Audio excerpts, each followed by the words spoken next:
Kejaksaan Agung dan seluruh jajarannya menjadi elemen yang sangat penting dalam sistem hukum di Indonesia ke depan. Karena satu-satunya lembaga yang akan mengampu transformasi sistem penuntutan tunggal dan advokat general adalah Kejaksaan Agung.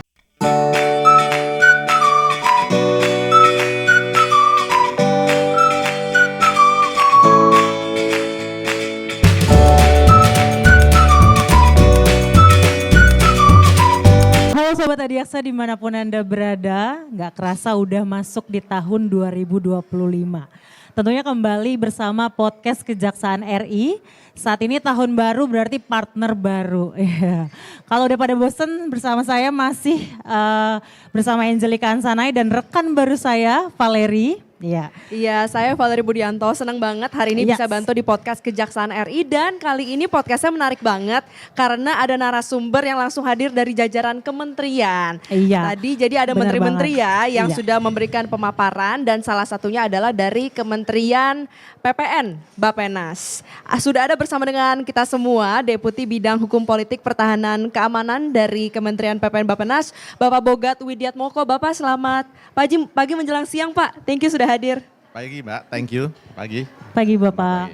Oke, kita langsung mulai ya untuk pertanyaan pertama. Tadi dalam pemaparannya Pak Rahmat ini menyatakan tentang RPJMN 2025-2029 yang salah satunya masih disempurnakan ya pastinya. Dan Kejaksaan ini sebagai lembaga penegakan hukum tentunya ada transformasi hukum yang nantinya akan dikembangkan nih. Kira-kira apa nih Pak yang akan dikembangkan khususnya untuk Kejaksaan? Baik, terima kasih. Intinya adalah ke depan dalam RPJMN 2025-2029 sistem transformasi sistem penuntutan tunggal dan advokat general menjadi ruh dari penguatan hukum di Indonesia.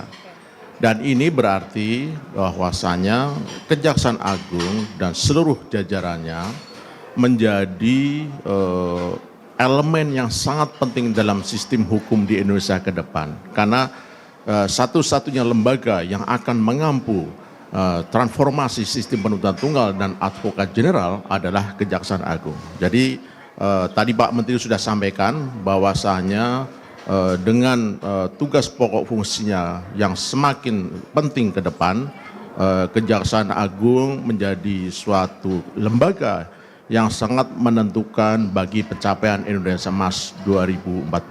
Demikian. Wah keren banget. Ini masih panas banget ya Pak dari dalam keluar, jadi kita dapat paparannya benar-benar.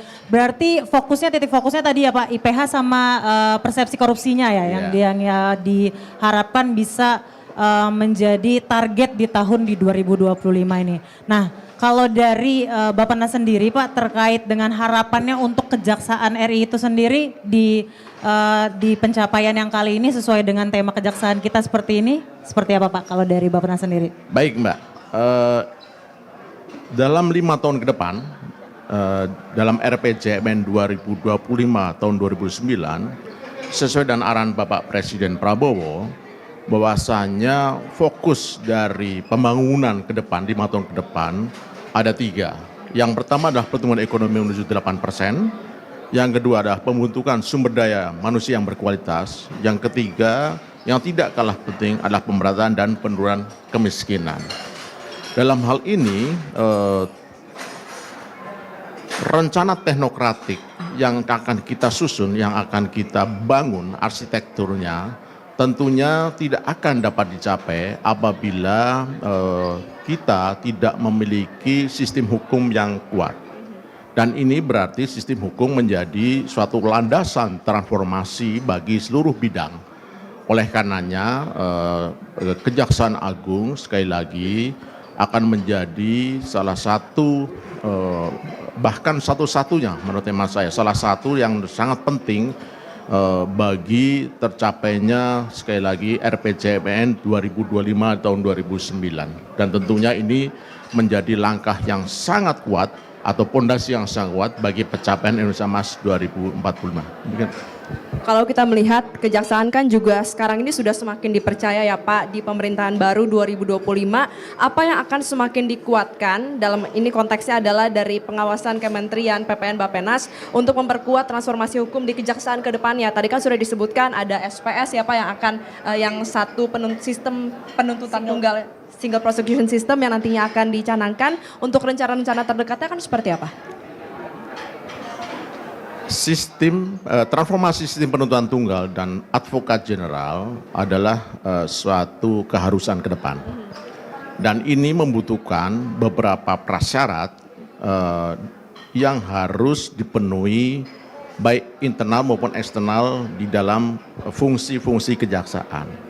Di dalam fungsi internalnya saya kira kita pahami bersama bahwasanya sumber daya manusia kejaksaan harus lebih hebat, harus lebih cakap, harus lebih kuat. Dan tentu saja ini tidak cukup karena juga harus dilengkapi dengan sarana prasarana yang memadai. Tentunya di dalam perkembangan teknologi yang luar biasa, kemudian keadaan kita VUCA semakin cepat, saya pikir ini berlaku di seluruh dunia, teknologi menjadi game changer, menjadi faktor penentu. Apalagi ke depan kita bisa membayangkan bahwasanya artificial intelligence, kemudian Internet of Things dan sebagainya akan mendominasi seluruh kehidupan kita. Jadi kita akan fokus kepada 3 dalam penguatan kejaksaan, yaitu sumber daya manusia, kemudian sarana prasarana dan teknologi. Yang tidak kalah penting lagi rekan-rekan sekalian, karena ini adalah negara hukum, maka regulasi mengenai sistem transformasi penuntutan tunggal dan advokat general di kejaksaan yang akan diambil kejaksaan juga harus kita perkuat. Dengan demikian peraturan perundang-undangan seluruhnya akan kita upayakan agar sistem transformasi penuntutan tunggal dan advokat general menjadi suatu realita, bukan hanya mimpi, dan suatu realita yang harus kita wujudkan. Demikian. Iya. Luar biasa, benar-benar singkat, padat, dan benar-benar berisi banget gitu ya. To the point ya. To the point banget, ya. Sebenarnya Sobat Adiaksa masih banyak banget yang mau kita sharing pada siang hari ini, tapi berhubung waktu kita sangat dibatasi, saya mengucapkan banyak terima kasih Bapak untuk kesediaannya. Terima kasih Pak. Ya. Dan jangan lupa untuk saksikan podcast-podcast selanjutnya karena masih ada banyak narasumber dari kementerian terkait yang nantinya akan bersama-sama dengan kita untuk ngobrol-ngobrol dan sharing terkait dengan Rapat Kerja Nasional Kejaksaan RI 2025. Untuk itu saya pamit undur diri, mohon maaf apabila salah kata.